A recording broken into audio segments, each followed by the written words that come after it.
I think that bounty thing stuck. I don't know why I thought it went away, but as a matter of fact, they're modeling other things they want to get rid of around. Right now, they're doing it for drag shows. If there's drag shows, you can get a bounty on that. Oh, I've been sniffing them out too. We need bounties. I don't know what the problem. Bounties should be on everything. To the highest bidder, Wild West style. Going backwards, bro. It's going backwards. Yeah. But whatever. I'm not gonna. I don't know. I just look. I saw one of those shows where there were children present and there were performers on stage rubbing their and humping, and they were in fetish wear. And yeah, like, but that was like we've all seen that video, and that was and like maybe that's an isolated incident or whatever. Yeah. But it's like, how many are we filming every show? Like is every like what's our sample size again? Like why is like everybody? What was there the was Robin okay Williams with it? movie where he was in drag? Mrs. Doubtfire. Yeah. Do you remember when he like danced and accepted tips from children? What, he dressed as an old proper English lady. Yeah. What do you think would happen if they made that movie today? Nothing would happen. It's funny. It's a silly. Everyone dresses in drag. I feel like that's a convenient thing. I bet if that movie came out now and there was like a drag movie, absolutely, Margie. It's not a drag movie. It's not a drag movie. No one has a problem. It's a comedy movie. The fuck like grooming? This is a grooming movie where we try to get our children. The issue is this right here is not. That was the movie. The argument. Yeah. The issue is not cross-dressing. Yeah. No one cares about doing it in front of like we're talking about drag. Sexual sit in front of children is what the problem is. If you watch Mrs. Doubtfire with a bunch of kids, it's like it's a funny, silly movie. When you see those clips on Twitter of an adult man in drag with a G-string on accepting tips from children in a sexualized environment, that's not Mrs. Doubtfire. What if they're just reading? And everyone knows the difference. What if they're just reading books? Which books are they reading? Like you're taking the most extreme situation you've seen. You've taken the one, maybe two when they just read books to children. If you're just reading books to kids and lip syncing the songs, there's nothing wrong going on. I'm talking about those sexualized clips I've seen. Yeah, but how many sexually dancing in the presence of children has actually happened though? How much is too much? You can't take one and put them all in that. You know what I'm saying? How much is too much? They've taken that one incident and made it seem like that's the norm. Hold on. Like, I'm not saying that everyone sitting down reading a book is that, but there has absolutely been way more than one incident of drag shows where there was highly sexual behavior going on around children. Like, that's not a lie. Few compared to the amount of legit stuff happening. And I don't. We can't do whataboutism either, because I want to abolish all religions because I think they are places to children and take advantage of women. Now we're against. That's a core part. That's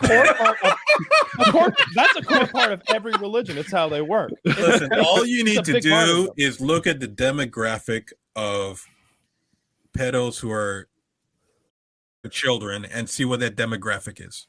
And then all this nonsense about drag queens is out of the window. It's irrelevant. It's not just about plain pedos. And simple. Well, you can't focus it and say, "Oh, we're only worried about the ones who." What about the ones who get off by exposing themselves to children? What about the jail, just like you would any straight male? You didn't ever put that guy in jail. He exposed himself to children. He was rubbing his crotch in front of children. You wouldn't like that if someone approached your child and publicly did that. That's why parents got to be careful where they take their kids. What's a parenting thing? Would you let your child go to one of these trans reading parties? Yeah, sure. Why not? How do you know he's not going to go to the one where that guy's at? Because I'd be there. What if that guy shows up? And he starts rubbing his crotch. And we leave. Bigot. Fucking take it. Fucking what? How's that gonna make her feel? How's that gonna make her feel when she sees you? You should be an ally. It doesn't matter. Yeah. It doesn't matter how they feel. If I took my kids to a regular puppet show and the puppet shows are talking about something I don't like, I'm going to take him out of there. It's all about parenting. You're trying to put the blame on someone else when the real bad guys are Uncle Mike who's being left alone with the kids. And I'll admit, I think the whole thing is kind of weird. Like first of all, I don't know. I wouldn't want my kid to go to fucking drag show reading hour. I think that's putting two things together that make no fucking sense, regardless of how you feel about drag. If I were into drag, if I were a drag person, I'd be like, wait, so we're gonna read children? No, fucking gitchy ya motherfuckers. I like dancing in my fucking boots. I want to see how fucking what bizarre. A bad bitch I can look like on stage. And look at my fucking thighs. You think I've been doing squats for kids? No, I'm not reading to children. I'd also think it was weird if we had a gas station clerk reading hour for children. I'd be like, whoa, whoa, whoa. Who are these gas station clerks? Why do they want to read to kids? I think it was weird if we had a bank teller's reading hour for children. Whoa, what the fuck do bank tellers have to read to my kids about? Why do we have this other? But again, there you go. That's a parenting issue. Why are the bank tellers demanding access to my kids? Like, I don't know. Like I said, I think that all this is just taking away from the real. If I start a reading out where I go read who are causing the real problems. If you start showing me statistics of where these people in that demographic are causing actual harm, then that's a different story. I think it would depend on your definition of that demographic. Anyone who's into dressing up, the trans community. If you start showing me statistics of where the trans you'd find some rough data there. You wouldn't want to like start on that broad of a point. Like you'd lose that one. If you said. But we keep track of all of it, though. Like, if you look at the statistics, they keep track of who's doing these things, and it's all. And again, it's not just about the potential for molestation. I just think it's weird that we're having a reading hour with those guys dressed up as ladies. Yeah, just because it's weird doesn't mean it's a witch hunt scenario. Oh, I agree. I agree with. What I mean? Like everything.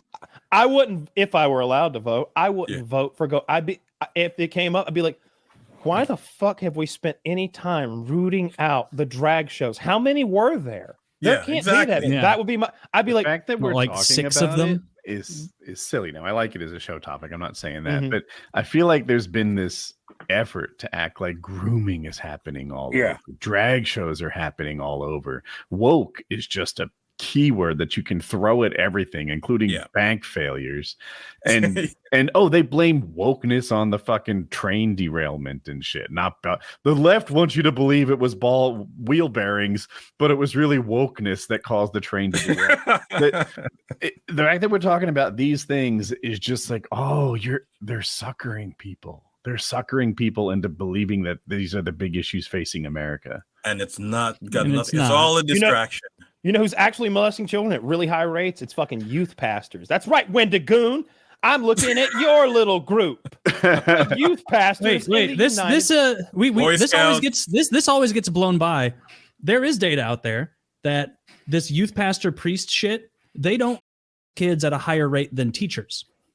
Teachers have a rate at about the same level as Catholic priests. And what you can tell looking at things like this, which is unacceptably fucking high, like because people who like demand access to children, there's sometimes sinister motives when people do that.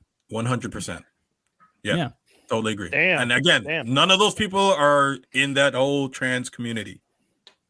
Yeah, well, no, it's got nothing. You can deal with like a problem of like kids getting without being like it's just this group. But that's what they're using the term grooming for. That's the whole thing behind grooming is that's what they're saying. That's what it's for. And it's so then again, like not to split hairs here, but it's not even that. They're not trans people either. They're drag performers. These people could identify in any number of ways. These could be cis men who like my boy Fenster, who like to dress up and be silly. Shout out. And these could be. I think that's usually like where they draw from. Like what I always see is like big like dudes who are not straight, usually gay, but who like to dress up like bad bitches with like boas and stuff. And I always see it on the front page of Reddit. Like, what is it, RuPaul's Drag Race? Like, I watch that with my daughter. I'm always surprised that I don't see the draw, but of the dressing up or anything. But I don't watch any reality shows or anything like that. I just mostly watch dramas and it's a whole different when I was DJing in the 90s in New York at Red Zone and stuff like that, and you see the gay guys come in and the hip hop guys come in and everyone's dancing and solid thing. Like I'm around that community sometimes, and it's like I'm a pretty manly dude. I'm secure in my sexuality, and none of it really bugged me. So I see the abuse when it comes to that community, and I can see the witch hunt that's happening now, and it has nothing to do with the actual children being hurt. And I think it's a distraction that certain entities are using to look away from what's really wrong with society. Plain I don't and know if it's even that deep. I think that there are a lot of people who don't like drag queens. And absolutely, yeah. It's and also here's another thing. Fear. Your voting block will really love if they hear you got all those drag queens away from the kids. Like that's a great fucking tagline, man. Like I tell you what, you ride into Atlanta and you tell like the black community out here who would normally vote blue, you know what else we did? We made it so those drag queens stay away from little kids. Yeah. Yeah. Oh, shit. You just picked up 15-20% of the black vote. You might be able to swing this thing back red. Because I mean, people who are religious, you go into any church. No, the black community white or black, is very homophobic. Even though any church in America, white or black. Well, maybe not any. I've seen crazy on the internet. but you say you ask them how they feel about the topic, and you word it however you want. Make it flowery. You know, like bring your poster boy up for drag, who's like who's a youth pastor. And that's why he molested the kids, not because of his drag. Yeah. You know, bring him up there and it'll still go the same way. They're not down for that shit. Exactly. I don't argue that it works well politically. If but the right ever stops being racist. Well politically. They go Say that again, Woody. It doesn't bother me that it works well politically. It bothers me. I got fucked up. It bothers me that this is working. They are tricking stupid people into thinking that this is a major issue. And they just beat on that door night after night after night, getting stupid people to be like, critical race theory, woke. Oh my God, fucking woke banks are failing. Woke wheel bearings are getting too hot and drag queens are a problem. And they just there's no real policies being proposed here. No. It's DeSantis just has many bills. Culture wars. I mean, I think they have made a lot of bills. I see pages of shit DeSantis does. It's always woke shit. But it's always anti-woke, this and that. When he goes after Disney, it's about censoring movies he doesn't like. When he goes after the don't say gay thing, it's about talking about what people can say in a classroom. The Disney thing's not about censorship. What is it about? What is it about? It's about them not supporting him and their policies a while back, and him taking away their special election zone. Right? It had to do which with they should have had anyway. Yeah, but he changed the election zones to mess up the minority vote. What? He wants 60%. He changed the election zones to decrease the power the minority vote has. Where? In Florida? Gerrymandered Florida. He got 60% of the vote. He moved the lines, essentially. When did he do that? Oh, I can't remember specifics. He got 60% of the vote. You could slice that pie up any way you want. He got 60% of the vote. That's crazy. It's and it's like I don't know. Maybe I'm getting too old, but DeSantis is most likely at this point your next president. Which is scary because he's like a functional extreme Trump. Here's the deal. DeSantis put together a bill that said that I guess teachers couldn't talk about sexual orientation and gender identity. I know if you get into the details of this bill, a lot of people like it. I don't think I fully understand the details, but I can say that was the genesis of the Disney DeSantis problem. It was him wanting to talk about what teachers can talk about in classrooms. Disney felt like DeSantis was being a bigot of some sort, and that's what the issue is. Yeah. So now they don't get to regulate themselves like their own private little government. But I don't know why they ever had that right. Anyway, I don't know why that was ever a good idea. Allow me to digress on this for just a second. Please. The FAA governs itself, and the EPA sort of is its own sort of quasi-government and enforcement. And it makes sense because if you asked your local senator to pass bills on airline safety, they don't have the expertise. So they sort of farm that out to somewhere else. That's what they do with the EPA too.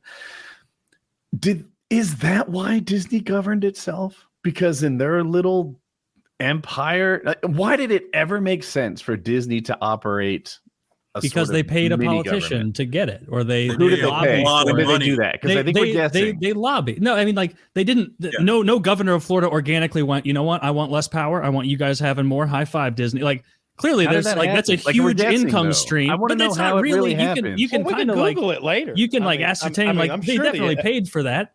They paid to get that level of privilege. Was it Democrats? Was it Republicans? And is it a politician? I don't know, but you don't get that level of privilege without paying people off. You don't get your own little mini autonomous country, your own little Vatican City in Florida, just for going, hey, pretty please. You get it for pay to play, for funding someone's campaign. That's how that shit gets going. That makes sense. It makes sense. I just don't like to assert. So they basically probably owned pieces of Florida for a while. All I know They is that carved out its Marjorie own government in Florida. Tap for story. Florida governor, Rob. It's like this is like a black and white Disney story. Just introduced Bill as HR 899 or something like that to dismantle the Department of Education. Think about that for a second. Like, good. Send it back to the states. What? I don't give a fuck about the Department of Education. Like No, kids are dumber than ever. Okay, yeah, we need to make switch it worse. Like it should be. I mean, kids are dumber now. Do you see like these articles of like the tiny percentage of groups of high schoolers that can read at a competent level now? Like, no one can read. Our education system is dog shit. The American system is horrendous, bro. And so get rid of it. That's what he wants to do. So what's going to make a better one? When you what happens now when Georgia you Georgia has a Department of Education, and they'll apply for federal funding, and they'll get to teach their students the Georgia way, and which is going to be different because they need to learn shit a little bit differently than maybe they do in California. There's also going to be differences in amounts of money and funds that are available. Okay, first of all, the system's messed up because why not? Neighborhoods should not. All schools should be funded the same way, not based on the neighborhood you live in. I agree, but if we did that, it wouldn't. I mean, well. some of the most spent per like schools are like Baltimore City, New York City, because like, the most funded schools are the worst performing ones. Everybody was freaking out about that. Everybody was freaking out about this high school that was going viral on TikTok. They have an auditorium. They have workshops. Yeah, I saw that. Yeah, they get $9,000 per student. You go to Baltimore, they're getting $20,000 per student. It's about the way that system works there in Baltimore. And it has nothing to do with anything else. And they made it a white-black thing. Because, why are all those kids white? It's not a white-black thing. It's an economic thing. So it's poorer neighborhoods are going to have poorer schools. It's a geographic thing. But what Kyle is saying is like that it's not just a money and economic thing because they like the government is giving more to schools that are underperforming. And so there's... No, they're not. Yeah, they are. No. Yeah, and like Baltimore's, per student, double those the schools amount. receive a lot more money. Not across the board. That's not how. The it dumber works. your kids yeah, are. I do worry that we're just picking some examples. Like maybe Baltimore's particularly inefficient with their money. Yeah, and some but school in other Iowa schools, is particularly when efficient. you go to poor neighborhoods, you have poor resources in the school. You have old computers, and you don't have whiteboards. You don't have the. What sounds like again the Department of Education is failing them. The local one is I benefited from this. So where I went to school, I lived in a resort town, and in the summer the population was 18,000. Yeah. And in the winter, I said it backwards. In the winter it was 18,000. In the summer it was 250,000. Yeah. So we had these beach houses that would pay into real estate taxes, but most people didn't spend their kids to those schools. They were just empty homes all winter long. And because of that, my school was incredibly well funded. We had the highest paid teachers in New Jersey, which is one of the highest paid states in the nation. And we would go on like whitewater rafting vacations overnight to New York and DC and shit like that. It was just super well funded. And they've changed it since then. They decided that like the real estate taxes shouldn't determine how much funding a school gets. I don't think we should have public. But I've seen it, and I understand how better funded schools can be better. What would you have instead? I think we'd have like a series of private schools, and if you can't afford school, we've got a job for you, boy. You're going to the front lines of Ukraine. Yeah. For your country. I mean, automatic in military. You can't afford school when you make you a youth pastor. Yeah. That's a different position, dude. Everybody should try to be a youth pastor. You got it. Really? You like the benefits? Is it the same benefits? Let me tell you what. Here's the move. Here's what I package like. Let me tell you this. Here's a move that is as classic as the yawn and put your hand around the girl. It is the 27-year-old youth pastor who has been grooming a 13 or 14-year-old for the last 4 or 5 years, and now they're getting married because she's 18, and they couldn't be happier to get to like move in together. It happens so much. It deserves its own subject. I don't doubt that. Yeah, I don't doubt it either. That's pretty ghoulish.